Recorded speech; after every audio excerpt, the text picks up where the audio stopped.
Assalamualaikum warahmatullahi wabarakatuh. Waalaikumsalam warahmatullahi wabarakatuh. Bismillah walhamdulillah wassalatu wassalamu ala sayyidina rasulillah sayyidina wa maulana Muhammad ibn Abdullah wa ala alihi wa sahbihi wa mawalah. أما بعد سبحانك لا علم لنا إلا ما علمتنا إنك أنت العليم الحكيم لا حول ولا قوة إلا بالله العلي العظيم. Saudara-saudara kaum muslimin rahimakumullah, ada 3 perintah Allah yang berangkai dalam Al-Quran yang menurut para ulama tidak diterima yang satu apabila yang lain tidak dikerjakan. Di antaranya ayat aqimus shalah wa atuz zakah. Yang kedua ati'ullaha wa ati'ur rasulah. Dan yang ketiga ayat anishkurli wali walidayka. Perintah ini merupakan perintah yang berangkai. Aqimus shalah wa atuz zakah. Dirikan salat dan bayar zakat.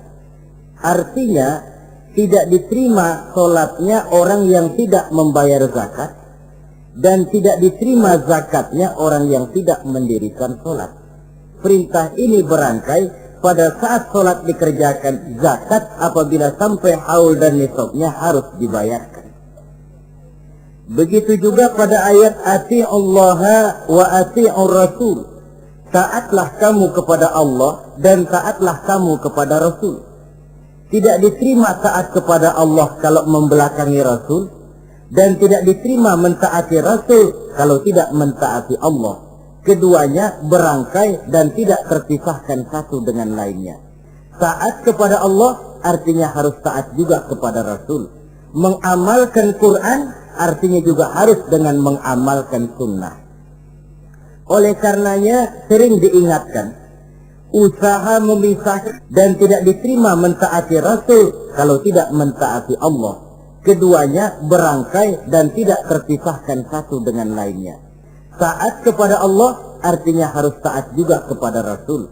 Mengamalkan Quran artinya juga harus dengan mengamalkan sunnah.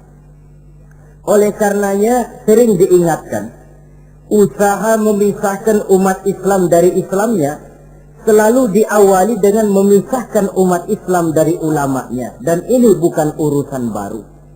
Sejak zaman dahulu, orang-orang yang anti kepada Islam selalu berusaha memisahkan umat Islam dengan Islamnya. Caranya pertama dipisahkan umat dari ulama. Kalau cara ini berhasil, mereka masuk kepada tingkat yang kedua, ditanamkan keraguan kepada sunnah. Kalau cara ini pun juga mereka berhasil, masuk kepada bagian ketiga yang terpenting, menanamkan keraguan kepada Al-Quranul Karim. Kalau umat sudah meragukan Al-Quranul Karim, maka tidak ada lagi yang bisa diharapkan. Oleh karena itu, ati'ullah dan ati'ur rasul tidak bisa dipisahkan satu sama lain. Apabila kita mengamalkan ajaran Quran, seiring dengan itu kita juga harus menegakkan sunnahnya. Adapun ayat yang ketiga yang merupakan perintah berangkai ini, anishkurli wali walidayka, kata Allah. Hendaklah engkau bersyukur kepadaku dan bersyukur kepada ibu bapakmu. Bersyukur kepada Allah tapi tidak bersyukur kepada ibu bapak tidak diterima. Bersyukur kepada ibu bapak tapi tidak bersyukur kepada Allah juga ditolak.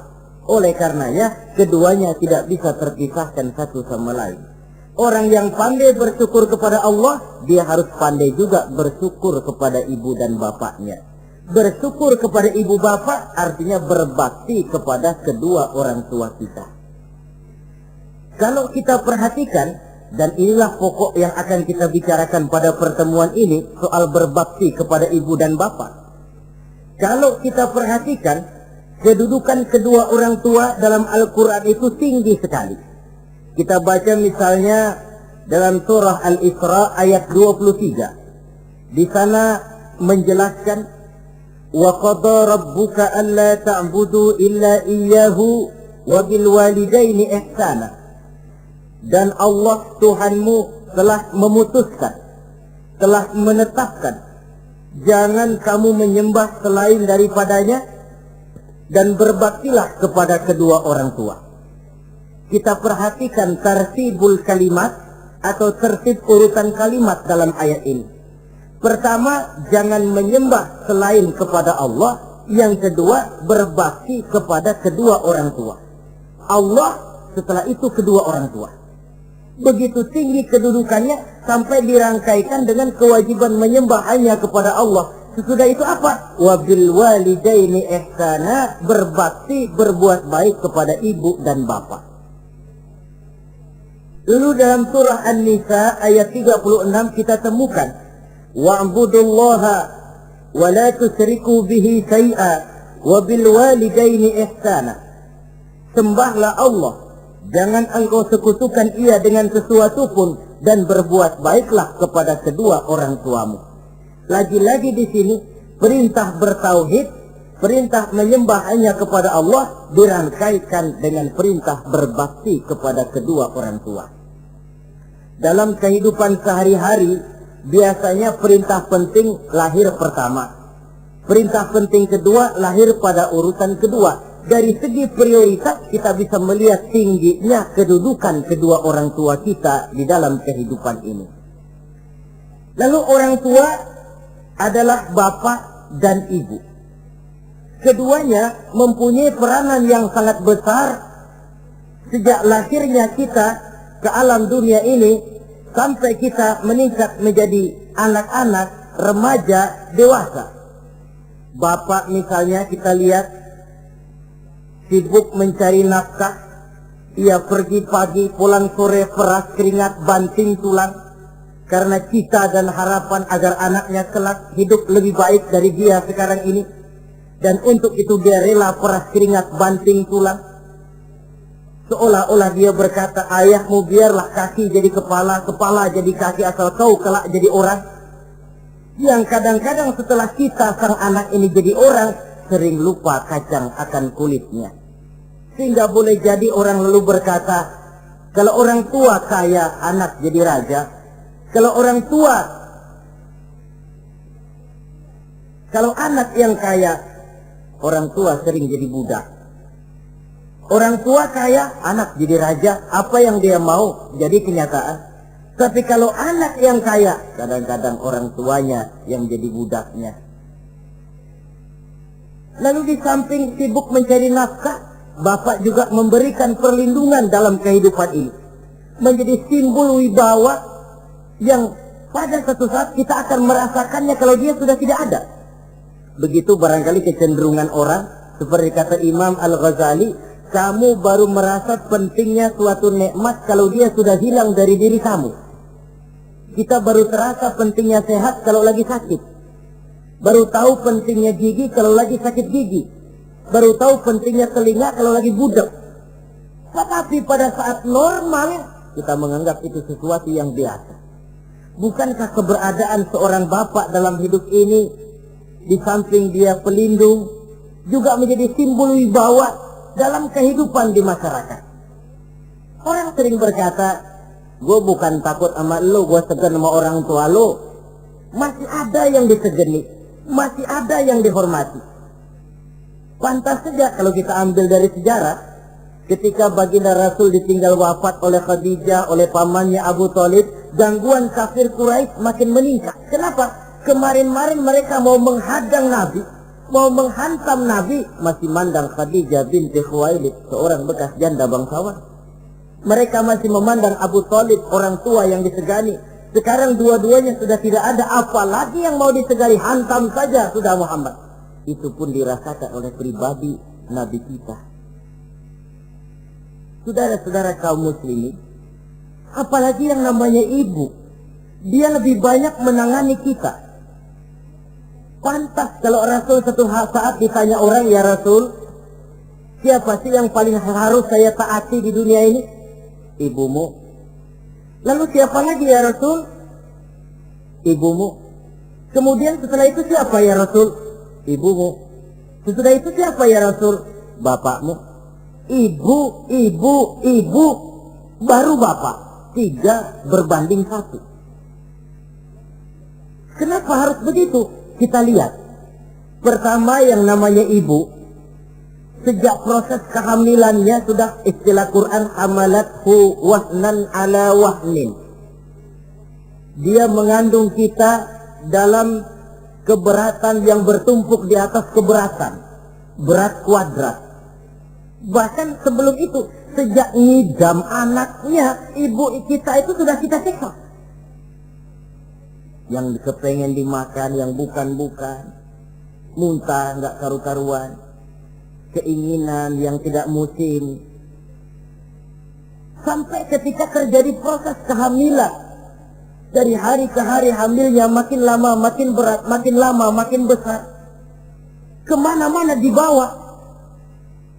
Belum pernah ditaruh. Ini berat mau ke pasar, taruh dulu sebentar. Tidak.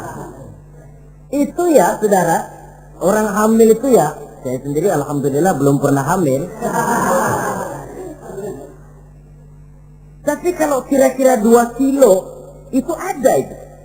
Umpama pengen ngerasain, cari kelapa yang beratnya kira-kira 2 kilo, jantung di perut kemana-mana bawa. Apa enak kayak begitu itu? Kehamilannya makin lama makin besar, makin lama makin besar. Tidurnya pun sudah serba sulit dan serba salah.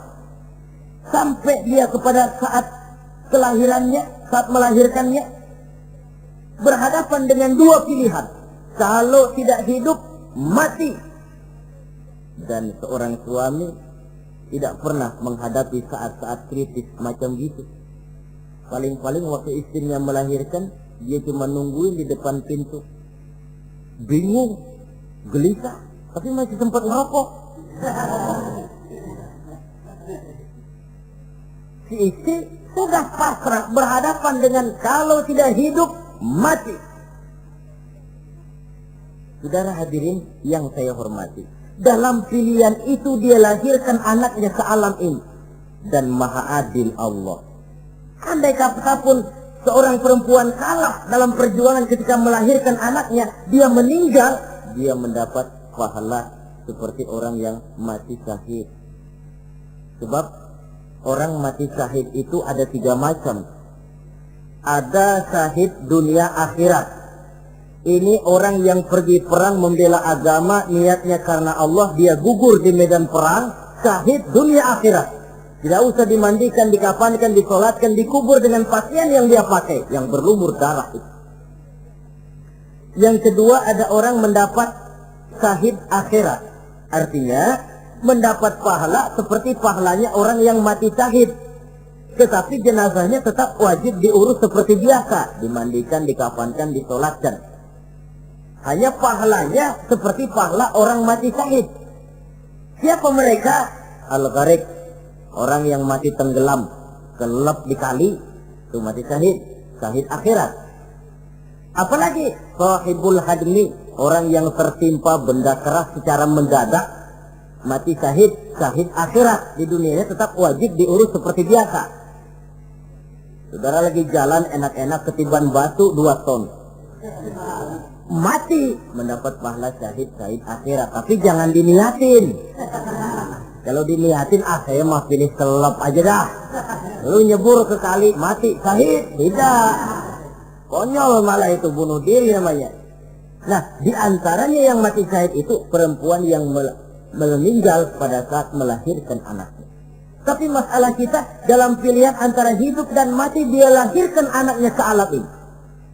Lalu proses mengasuh dan membesarkan lebih banyak sang ibu ketimbang sang bapak.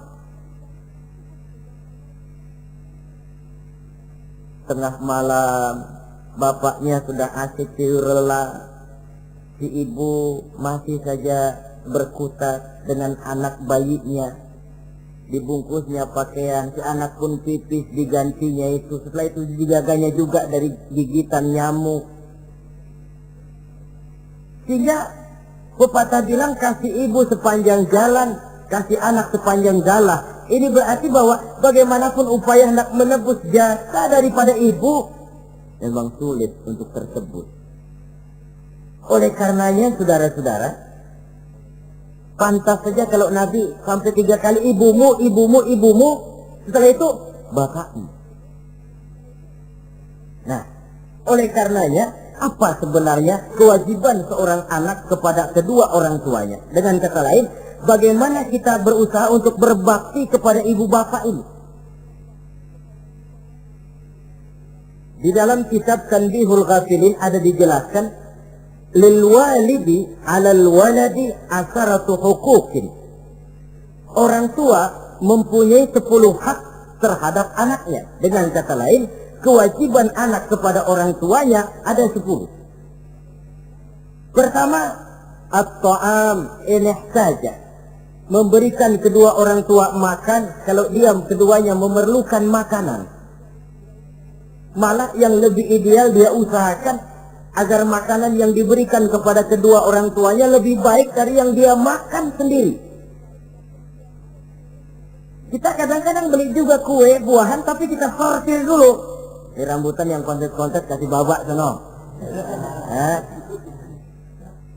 Saudara hadirin yang saya hormati, suatu saat Nabi Musa pernah memohon kepada malaikat Jibril, "Ya Jibril, tolong tunjuki siapa kira-kira teman saya di surga nanti." Lalu Jibril mohon kepada Allah, Allah memberitahu Jibril kasih tahu Musa, temannya di surga nanti tukang daging di pasar, jualannya di pojok parasnya begini-begini, semin. Nabi Musa ingin tahu apa keistimewaan tukang daging ini kok akan jadi teman saya di surga nanti. Dia samperin, "Assalamualaikum." "Waalaikumsalam." Lalu kenalan. Setelah datang waktu pulang, Nabi Musa ikut ke rumah tukang daging ini. Diambil daging, sampai di rumahnya itu daging dia rebus. Dia rebus, matang, dia hidangkan kepada ibunya yang sudah tua renta, disuapinya ibunya. "Tiap hari kamu kerjakan ini?" "Tiap hari," kata si anak tadi. "Saya beri makan kedua orang tua ibu saya yang sudah tua renta itu." Si ibu setelah disuapin oleh anaknya berdoa, "Allahumma ja'al ibni jalisa Musa fil jannah." Ya Allah, jadikanlah anak saya ini teman Nabi Musa di surga nanti. Amalan si anak cuma nyuapi ibunya, tapi doa ibunya itu yang dijawab dan diterima oleh Allah. Si ibu berdoa, "Ya Allah, anak saya ini jadikan teman Nabi Musa di surga nanti." Allah kabulkan doa ibu yang tiap hari disuapi diberikan makan oleh anaknya. Jadi taruhlah kita sebagai anak ini, ibadah kita barangkali menyebabkan doa kita belum begitu diterima oleh Allah. Permohonan kita barangkali masih nyangkut di langit. Tapi jika kita bisa menyenangkan hati ibu bapak kita yang mendoakan kita, insya Allah makbul. Sebab orang tua itu doanya makbul, sumpahnya juga manjur. Kalau ibu sudah berkata, "Nak, air mata yang tertumpah terurai untuk mengasuh dan membesarkanmu, nak. Air susu ibu yang kau minum sampai kau tumbuh menjadi dewasa semacam ini, seluruh cucuran keringat dan jerih payah ibu rela, nak. Mudah-mudahan kau jadi orang berguna. Insya Allah hidup ada berkahnya." Tapi kalau hati orang tua sudah masghul, apalagi sampai keluar sumpahnya, banyak legenda-legenda, entah itu yang namanya si maling kundang, anak durhako, entah itu riwayat-riwayat lain yang menjelaskan bahwa tidak ada keberkahan yang bisa tegak tanpa doa dari ibu dan bapak. Saudara-saudara kaum muslimin yang saya hormati, memberikan makan kepada kedua orang tua. Sekarang kalau kedua orang tua mampu bagaimana? Tidak jadi soal. Tidak jadi soal orang tua mampu atau tidak kita mengirimkan makanan. Apalagi kalau orang tua kita sudah lanjut usianya, iyalah kalau umur 40-50 tahun masih bisa makan sendiri. Tapi pada saat saudara yang berbahagia dikaruniai orang tua berumur panjang, 70, 80, 90 tahun, sesuai dengan janji Allah, "Wa man nu'ammirhu nunakkishu fil khalqi." Siapa yang kami panjangkan umurnya, Kami kurangi bentuk kejadiannya. Artinya berkurang nikmat Allah itu. Panjang umur, nikmat berkurang. Artinya mata sudah lamur, pikiran sudah rada pikun. Nunakis hufil khalqi. Berkurang kejadian akalnya itu. Kesempurnaannya sudah tidak ada lagi. Mengurus orang tua macam begitu memang kalau nurutin pegelnya ya makan nasi. Kadang-kadang karena pikun pagi-pagi pengen kita beli es puket. Makan. Lagi zaman susah tukang bubur kepengen makan bubur. Tapi di situ ujian. Begitulah dahulu orang tua kita melayani kita dikala kita belum masih merah, belum bisa berbuat apa-apa, belum punya pilihan. Tapi mereka sabar, mereka ikhlas. Tidak sabarkah kita? Tidak ikhlaskah kita di hari tua mereka? Kita mengasuh dan melayani mereka. Kadang-kadang karena rewel, anak ketelepasan omong. Udah tua, rewel aja. Hancur hatinya. Dalam keadaan tidak berdaya, mendapat kata yang tidak enak lagi dari anak-anaknya. Saudara hadirin yang saya hormati. Jadi soal orang tua mampu atau tidak memberi makan, itu bukan soal. Tapi kewajiban anak memberikan makan kepada kedua orang tuanya.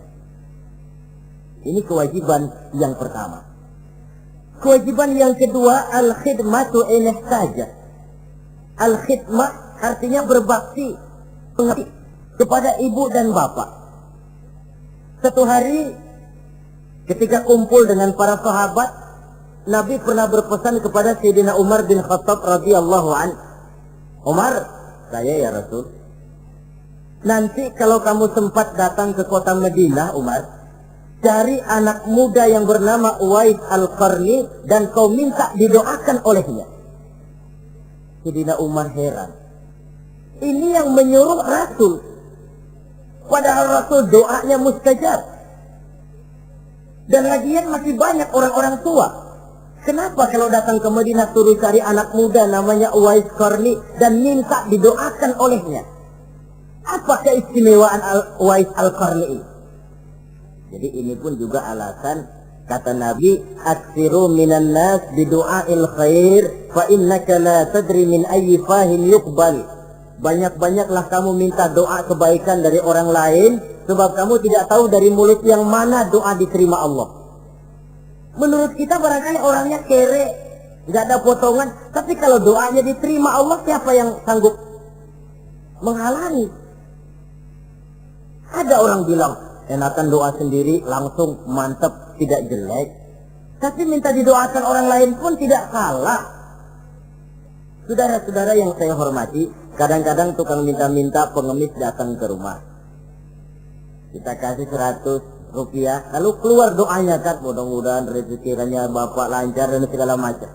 Ada orang yang nggak sabar, dia bilang, Allah kenapa saya kamu doain dirimu sendiri aja dah, supaya besok jangan jadi pengemis lagi. Secara logika mungkin, secara logika. Tapi agama bukan cuma logika. Siapa tahu dan siapa yang bisa menghalangi kalau doa dari mulut tukang pengemis itu yang diterima Allah? Tidak seorang pun yang tahu. Nah, Sayyidina Umar heran, apa sih keistimewaan Uwais Al-Qarni ini? Ketika beliau ke Madinah diselidiki, apa keistimewaan si Uwais ini? Masih muda, tapi saya oleh Nabi disuruh temuin dan minta didoakan olehnya. Nah, jadi dalam pandangan Allah itu ya nggak ngurus tuanya. Yang afdal itu yang tua dan banyak ibadahnya, dekat dengan Allah. Tapi kalau tuanya cuma kejemur, ya mending yang muda dan banyak ibadahnya. Uwais Al-Qarni ini contoh. Apa ibadah Uwais Al-Qarni? Ternyata dia seorang anak yang sangat berbakti kepada ibunya. Ayahnya sudah meninggal. Dia pernah menggendong ibunya dari Madinah ke Mekah cuma untuk bikin haji dan untuk bertemu dengan Rasul. Sayang, tidak sempat bertemu dengan Rasul. Menggendong ibu dari Madinah ke Mekah itu kira-kira 465 kilo ya. Jakarta Semarang. Digendong ibunya. Kita kadang-kadang ibu kita ini sudah sakit payah. Mau ke dokter saja. Masih manggil orang, tolongin gotongin mak gua no. Masih minta tolongin. Berat kita. Uwais Al-Qarni menggendong ibunya cuma untuk menunaikan ibadah haji dan bertemu dengan Rasul. Rupanya karomahnya itu muncul karena dia merupakan anak yang sangat bakti kepada ibunya. Jadi Allah memberikan karomah itu ya, ada yang karena orang rajin tahajud, ada yang karena tangannya pemurah, dermawan, ada yang karena sangat berbakti kepada kedua orang tuanya, ada yang karena rajin baca Quran, ada yang karena rajin melaksanakan puasa sunnah. Timbul karomahnya, keistimewaan yang diberikan Allah kepadanya. Jadi bakti kepada ibu dan bapak mendatangkan karomah, keistimewaan yang diberikan Allah kepada kita. Kayak Uwais Al-Qarni ini, kalau dilihat dari segi ibadah, dia masih muda, tentu lebih banyak ibadahnya macam Umar bin Khattab. Tapi karena baktinya kepada ibunya, sampai Nabi pesan Sayyidina Umar, kalau kau sempat ke Madinah, cari anak muda bernama Uwais Al-Qarni, minta didoakan olehnya.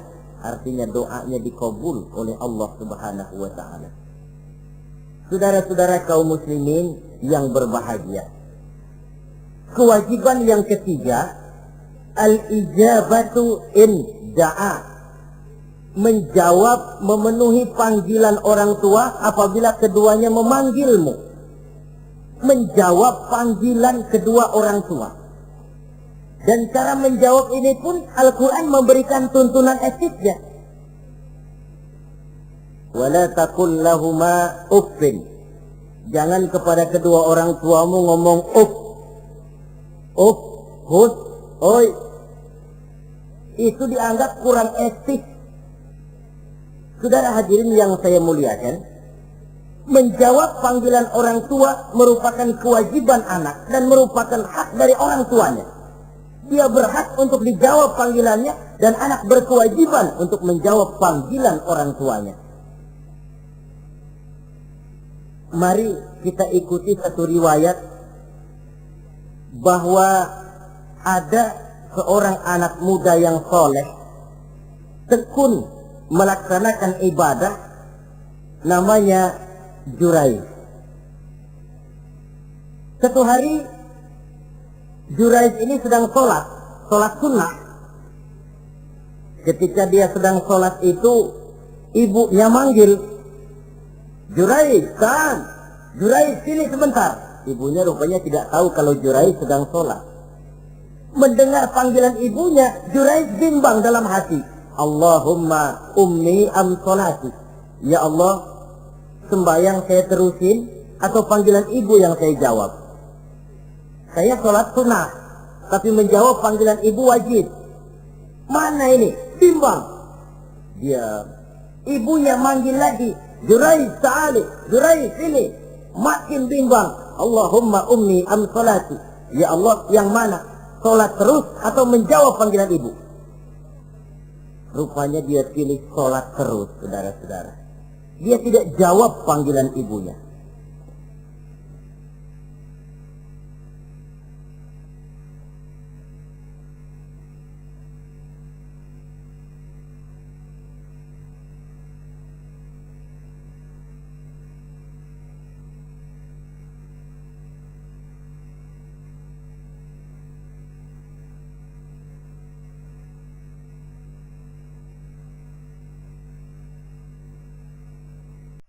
Karena panggilannya tidak dijawab ini, mangkel rupanya hati sang ibu. Ya Allah, Jurayj ini, saya lahirkan dia antara pilihan hidup dan mati. Saya asuh dan saya besarkan dia. Cuma saya panggil tidak mau menjawab, sakit hati saya. Keluar katanya, ya Allah, jangan mati Jurayj sebelum dia bertemu orang jahat. Nah, berlalulah riwayat ini. Hari berganti hari, bertukar minggu pergi, datanglah bulan. Kesolehan anak muda yang bernama Jurayj ini terkenal ke seluruh kampung. Dan biasa, kalau ada orang yang soleh, apalagi dia masih muda, yang usil banyak. Dan yang usil ini selalu berusaha mencari jalan bagaimana menghancurkan Jurayj ini.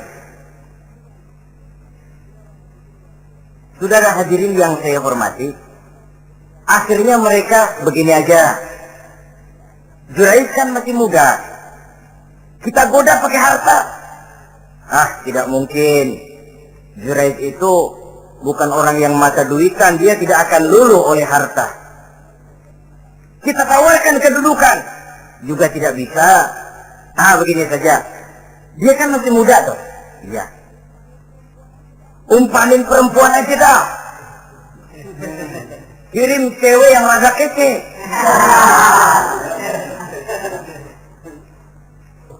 Dicarilah perempuan untuk menggoda Jurayj ini.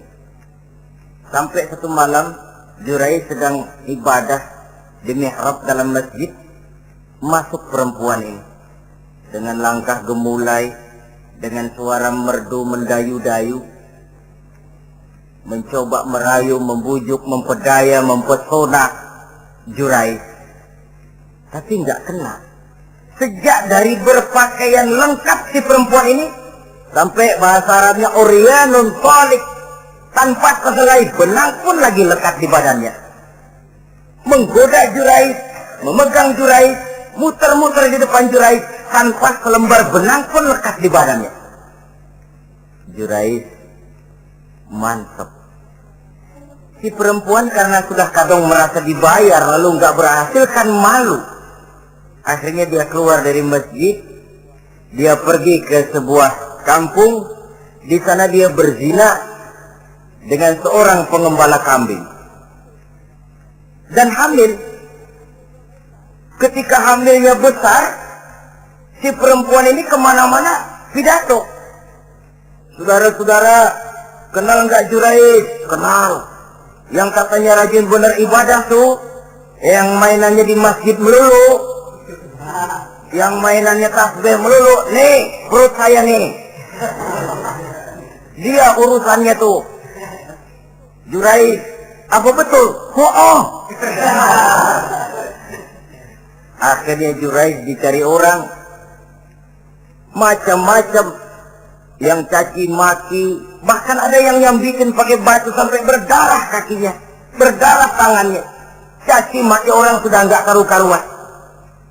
Masjid lo ya, topeng doang lo. Saudara hadirin yang saya hormati, kita lihat di sini, Jurayj sedang sholat sunnah, dipanggil oleh ibunya, tidak menjawab. Cuma itu ilasnya, dan ibunya pun tidak tahu kalau Jurayj sedang sholat. Keluar omongan yang tidak enak, dan omongan itu manjur. Kata Jurayj, saudara-saudara begini, apakah di antara saudara-saudara ada yang lihat saya melakukan zina dengan perempuan ini? Tidak ada. Lalu atas dasar apa saudara menuduh saya? Ya pengakuan si perempuan tadi. Nggak bisa dong kalau nggak ada saksi. Sekarang begini saja, bagaimanapun saya ngotot, saudara nggak percaya, kita tunggu saja sampai si bayi ini lahir. Kita tanya dia nanti siapa bapaknya. Baiklah kalau begitu. Ditunggulah saat kelahiran sang bayi. Begitu bayi itu lahir ke alam ini, bron merah, masih orok. Setelah dibersihkan, ditekan perutnya oleh Jurayj, ya gulam, kul man abuk. Bayi, tolong kasih tahu siapa bapakmu. Dengan izin Allah itu orok, bayi yang masih merah ngomong, bapak saya tukang ngangon kambing di kampung Ano. Kata Jurayj tuh kan, gua tuh juga bukan gua ya. Gak percaya sih ente, main sabot aja. Begini akhirnya nih, ternyata sedang sholat sunnah dipanggil, tidak menjawab, ibunya mangkel, keluar omongan tidak enak, itu masih manjur. Apalagi kalau nggak lagi ngapa-ngapain, dipanggil nggak jawab, atau menjawab dengan panggilan yang nyakitin hati, tentu saja lebih manjur lagi ucapan orang tua kita itu.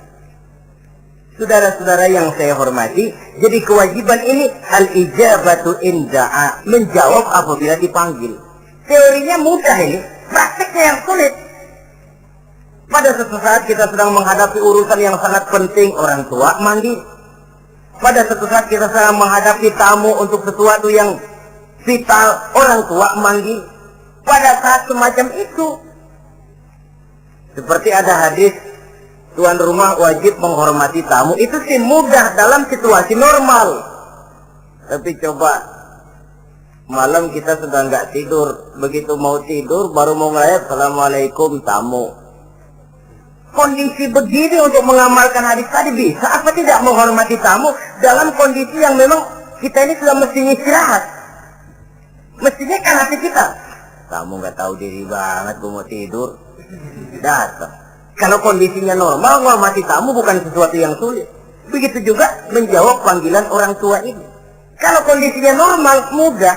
Tapi dalam kondisi di mana kita berhadapan dengan pilihan ini atau ini, di situ akan kelihatan bakti anak kepada kedua orang tuanya. Yang keempat, kewajiban anak al-ita'atu in amara ghairi maksiyatin. Taat kepada ibu bapak sepanjang perintahnya tidak untuk maksiat kepada Allah. Kalau sudah perintahnya untuk maksiat, gugur kewajiban untuk taat. Umpamanya ada orang tua ngajak anaknya, "Nak, Om, warung pojok yuk." "Ngapain, Mbak?" "Kita teler." Umpama anak tidak wajib taat. Atau ada orang tua musyawarah sama anaknya, "Nak, gimana kalau kita pindah agama saja?" Tidak wajib taat. Sepanjang perintah itu tidak untuk melakukan maksiat kepada Allah, anak wajib taat. Dan jangan lupa, kewajiban taat kepada kedua orang tua di bawah kewajiban taat kepada Allah dan Rasulnya. Allah dan Rasulnya, setelah itu ibu bapak.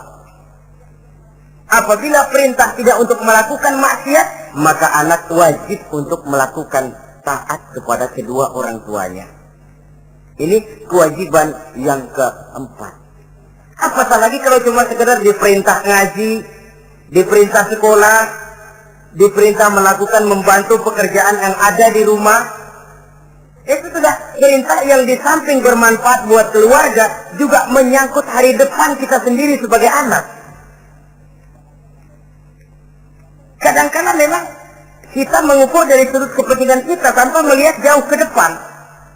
Misalnya, ada anak pulang sekolah, langsung ambil layangan sama benang berangkat ke lapangan.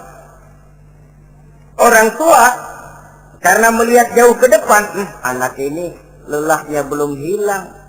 Dipanggil, "Nak, pulang nak, jangan main layangan, sini dulu kau istirahat, makan, sholat, tidur siang nak, nanti bangun tidur barulah main." Si anak mungkin hatinya ngedumil, "Bapak, orang main layangan aja dilarang." Ini kesan yang timbul. Orang main layangan saja kok dilarang. Padahal larangan ini adalah untuk kemanfaatan dan kemaslahatan si anak itu sendiri. Tapi anak tidak mau mengerti. Yang dia tahu, dia dilarang main layangan. Itu cuma karena pandangannya yang tidak jauh menerawang ke depan.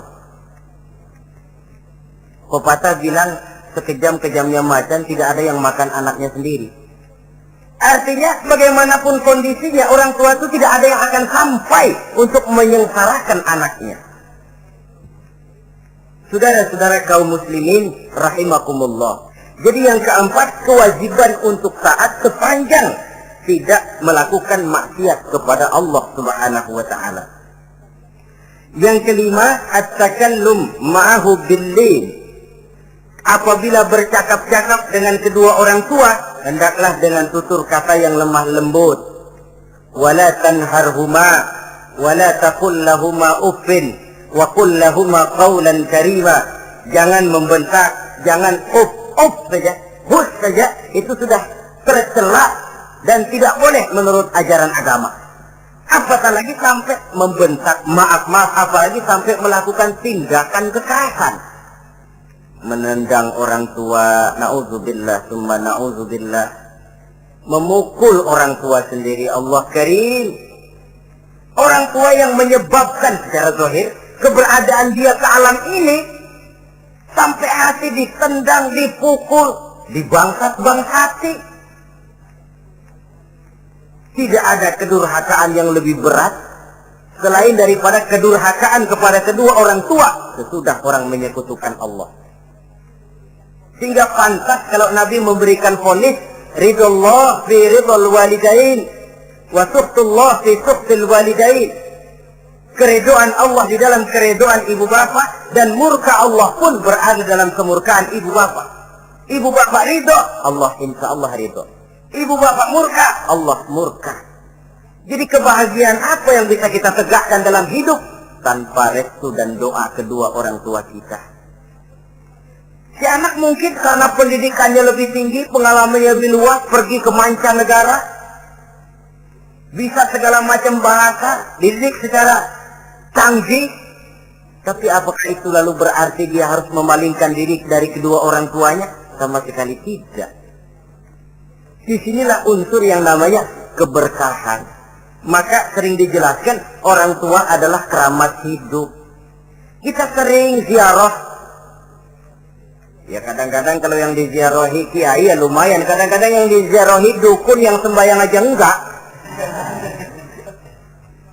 Cari mbah ano, cari ambah ano, cari keramat ano, cari keramat ini, cari keramat itu.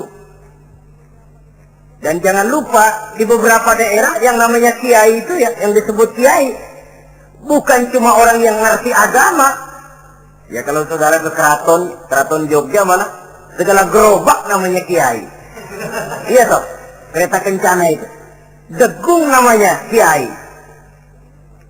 Lalu jangan lupa itu. Misi Zending pertama namanya juga Kiai Sadrak itu. Kiai, tapi misi Zending. Kalau di sana itu Kiai itu panggilan untuk yang dipertua. Kita ziarah cari keramat Mbah Buyut, Mbah Sapu Jagat, Mbah Brojo, macam-macam Mbah. Tapi kita lupa di rumah kita ada keramat hidup. Siapa itu? Ibu bapak kita. Sebelum jauh-jauhlah berziarah ke tempat-tempat yang lain, di rumahku ada keramat yang hidup. Ibu dan bapak kita sendiri. Keramat hidup. Dengan doanya, hidup jadi berkah. Tapi kalau kita sakiti hatinya, hidup ini lalu jadi sempit, jalan bagai tertutup. Maka berbahagialah seorang anak apabila dia sudah sanggup melakukan satu bakti yang bisa menyenangkan hati kedua orang tuanya. Bercakap-cakap, berbicara dengan lemah lembut. Kadang-kadang di sebagian daerah ya sudah jadi kebiasaan manggil orang tuanya pakai elu aja. Bapaknya dianggap CE. Salaman juga main kedet aja. Halo be. Di samtu bapaknya nggak boleh meleng, main buat aja. Dari panggilan saja, saudara hadirin yang saya muliakan, sudah memberikan cermin. Sebab bahasa adalah cermin dari pribadi orang. Kalau kepada orang tua kita sendiri kita memakai bahasa yang kasar, cermin bahwa pribadi kita memang pribadi yang kasar. Jadi pantas kalau agama mengatakan, apabila kedua orang tuamu sudah mencapai usia lanjut, fala tanharhuma, jangan membentak. Wala taqul lahuma uffin, jangan berbicara uff. Wa qul lahuma qaulan karima, sampaikan berbicara kepadanya dengan qaulan karima, kata-kata yang mulia, bukan kata-kata yang bagus dan indah diminta, qaulan karima, kata-kata yang mulia. Ya Allah, luhur indah betul bahasa Quran ini. Berbicara kepada kedua orang tua dengan kata-kata yang mulia. Jadi sekedar itu saja tidak boleh, konon lagi sampai membentak. Termasuk orang tua ini yang mertua. Kalau orang tua kan tiga loh. Orang tua yang menyebabkan kita lahir ke dunia, ibu bapak kita. Orang tua yang mempercayakan anaknya kepada kita, mertua kita. Dan orang tua yang mendidik kita, guru kita. Ketiganya berfungsi orang tua. Kewajiban ini juga berlaku. So, mertua kan cuma sekedar istilah. Pada hakikatnya dia adalah orang tua kita juga. Jangan lalu berbeda karena cuma dia bapaknya istri kita. Sama saja. Kalau kepada orang tua sendiri menghormati, lalu kepada mertua kita kurang begitu perlu, itu sudah satu sikap yang tidak adil. Tentu itu akan menyakiti hati istri. Atau kalau dia istri, akan menyakiti hati suami. Berkata dengan kata-kata yang mulia, Saudara-saudara, yang keenam, in ihtaja ilal kiswah kasahu in qadar 'alaiha. Kalau dia perlu pakaian, berikan pakaian walaupun dia sendiri mampu membeli. Nah, antarin bapak beli kacamata yuk. Ayo pak. Sudah sampai di toko kacamata, bayar oleh anaknya. Walaupun si bapak punya duit dan si bapak yang ngajak beli, kewajiban anak, bayarin. Jangan mentang-mentang bapaknya cuma minta dianterin, benar-benar nganterin. Bapaknya ngeluarin dompet cuek aja. Malah ada kembalinya pak. Wah, kembalinya ditarik. Ya, kalau anak belum punya penghasilan ya wajar. Yang kita maksud di sini, anak sudah mandiri dan punya penghasilan yang memadai, bahkan mencukupi untuk membantu orang tuanya. Saudara hadirin yang saya muliakan, dan ini juga kalau memang bisa, seharusnya orang tua kita pakaikan yang lebih baik dari yang kita pakai sendiri kalau bisa. Sebab nantinya sikap kita kepada orang tua kita itu akan jadi bahan bibir di masyarakat. Ya, no ya, dia enak-enakan orang tuanya begitu aja ya. Mungkin di depan kita orang tidak bicara, tapi di belakang kita kok tegel ya, kok sampai hati ya. Dia enak-enakan berdiri di Menara Gading, tapi orang tuanya tiap hari kerja begitu berat. Saudara hadirin yang saya hormati, sekali lagi, di depan kita orang mungkin tidak berani bicara, tapi di belakang itu akan jadi buah bibir. Ini dari segi kita memelihara muru'ah. Yang ketujuh, al-masyu khalfuhu. Kalau jalan, mengiring. Artinya di belakang orang tuanya. Ini adabnya. Adab berjalan. Saudara yang saya hormati, ini yang dicontohkan oleh baginda Rasul. Jika berjalan dengan orang-orang tua, beliau belakangan. Kenapa? Ini merupakan simbol penghormatan kita kepada orang yang lebih tua daripada kita. Tidak mentang-mentang karena pendidikan lebih tinggi, merasa dirinya lebih tahu, lebih pengalaman, selonong boy. Orang tua tahu apa sih? Ngir! Waduh, hebat. Saudara hadirin yang saya hormati, al-masyu khalfuhu. Berjalan di belakangnya. Begitu juga untuk mengemukakan pendapat. Kalau suatu saat orang tua mengajak musyawarah, dengarkan dulu omongannya, tangkap seluruhnya. Kalau kita merasa bahwa itu salah, jangan lalu dipotong. Salah pak, jangan begitu, bapak kolot sih. Salah, jangan. Sebab itu akan menyakiti hatinya. Kalau hatinya terluka, itu sudah merupakan suatu dosa, melukai hati kedua orang tua. Kalau toh dianggap kita diminta mengemukakan pendapat, kemukakan pendapat itu. Kalau menurut saya sih begini. Dan itu memang orang tua yang bijaksana. Dia juga tidak cuma memaksakan pendapatnya, tapi juga minta pendapat dari si anak. Ada timbal balik. Sistemnya komunikasi keseimbangan. Inilah makna ucapan Nabi, bukan termasuk golonganku, kata Nabi. Orang tua yang tidak sayang kepada anak muda dan orang muda yang tidak menghormati orang tua. Bukan golonganku. Jadi seimbang tuh. Yang tua sayang yang muda hormat yang tua. Tapi yang tua jangan minta dihormati. Ini kewajiban orang muda, hormati. Kewajiban yang tua apa? Sayangi yang muda. Jangan mentang-mentang yang muda harus menghormati yang tua. Lalu yang tua minta dihormati, gila hormat. Gua kan tuaan lo, kalau salaman sama gue cium tangan ya. Pokoknya kalau lo nggak nanya, gua nggak nanya. Mentang-mentang tua lalu pasang tarik. Tidak, mana kalau menurut tradisi Islam ya, tradisi Islam saya katakan, Nabi itu siapapun yang beliau temui, beliau yang pertama kali memberi salam. Sebab bila dua orang muslim ketemu, yang terbaik adalah yang pertama ngasih salam. Si A, si B ketemu. Siapa yang paling baik di antara keduanya? Yang duluan ngucap salam. Jadi berebut ngucap salam. Kita zaman sekarang kadang-kadang kita sudah assalamualaikum yang nyautin kayak Firawan. Mukanya pakai ditekuk. Kita sudah yang muda mau menghormati, yang tua malah gila hormat.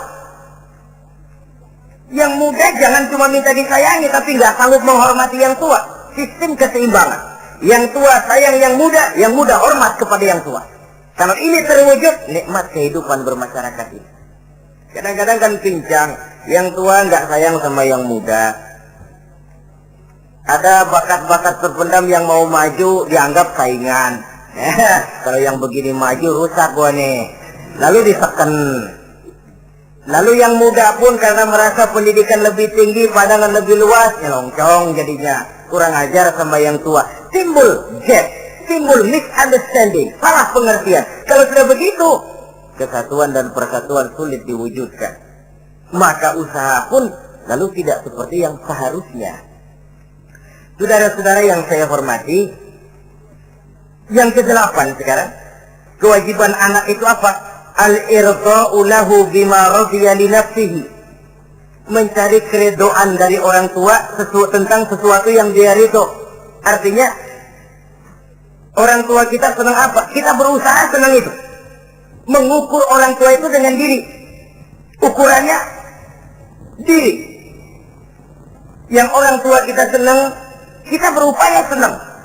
Orang tua kita senang ngaji, berusahalah kita untuk senang hadir di majelis taklim. Orang tua kita senang baca Quran, kita juga berupaya senang baca Quran. Sebab yang paling membesarkan hati orang tua sesungguhnya tidak lain kalau dia melihat anaknya ini sesuai dengan yang dia harapkan. Oh, kalau sudah begitu orang tua itu cucuran keringatnya, peras keringat banting tulangnya, jibakunya, rasanya hilang capeknya. Kebahagiaan orang tua tidak cuma kalau anaknya jadi kaya lalu mengantarkan makan, minum, buahan, peralatan yang serba lengkap, tidak. Lebih dari sekedar itu orang tua berharap dia bisa menerima pensiunan pahala dari meninggalkan anak yang soleh.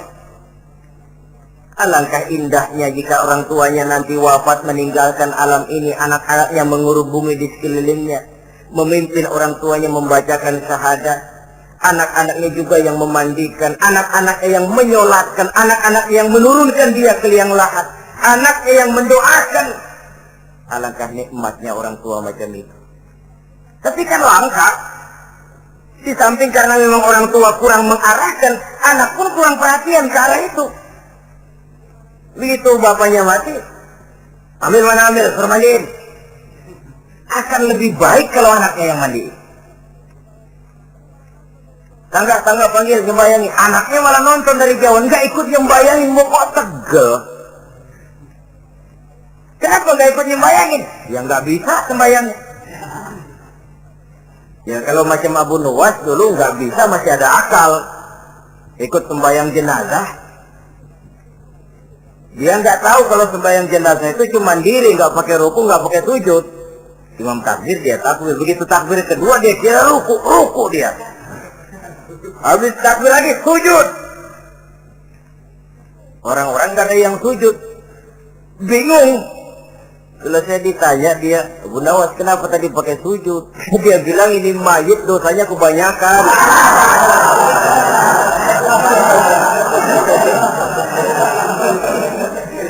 Jadi kalau nggak pakai sujud dosanya nggak diterima katanya. Dosanya nggak diampuni kalau nggak pakai sujud. Makanya saya pakai sujud. Itu sih akal-akalan. Jawaban orang kepepet namanya. Saudara hadirin yang saya hormati, baiklah ya. Yang ke-9, al-ikrahu lahu bima yakrahu li nafsihi. Membenci apa yang dibenci oleh orang tuanya. Orang tua kita nggak senang judi, jangan dekati judi. Orang tua kita nggak suka minuman keras, jangan cekek botol. Orang tua kita nggak senang kalau kita pulang sampai pagi misalnya, jangan pulang pagi. Orang tua kita nggak senang kita hanyut dalam arus pergaulan bebas, batasi pergaulan untuk menjaga hatinya. Tahulah kita senang, tapi di depan orang tua kan harus berusaha menjaga hati kedua orang tua kita. Ini tidak berarti bahwa di depan orang tua baik lalu di belakang orang tua merdeka. Kalau di depan orang tua mah kalem. Begitu orang tua hilang, merdeka. Lalu berbuat semau-maunya, tentu tidak. Lalu yang ke-10, ad-du'a lahu bil maghfirah kullama da'a li nafsihi. Mendoakan kedua orang tuanya tiap kali dia mendoakan dirinya.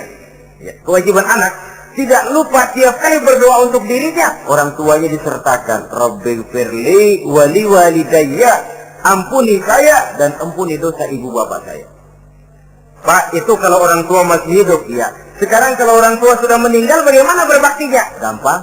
Pertama, antasila akrabaihima, bersilaturahmi dengan kerabat yang ditinggalkan oleh orang tuanya. Jadi jangan setelah orang tua mati lalu kehabisan obor. Orang tuanya kita senang, anaknya kita benci, sama aja ngebenciin orang tuanya. Kan sering kejadian begitu. Zaman orang tuanya masih hidup, kawan medok, kawan lengket, orang tuanya udah mati, turunannya malah dimusuhin. Itu juga nyakitin orang yang sudah meninggal. Bersilaturahmi dengan kerabat yang ditinggalkan. Yang kedua, kalau orang tua sudah meninggal, cara berbuat baiknya bagaimana? Antastaghfira lahuma wa tad'u lahuma. Mohon ampun dan mendoakan keduanya. Itulah jadi orang soleh nikmatnya. Sudah mati pun orang kita masih kebagian doa.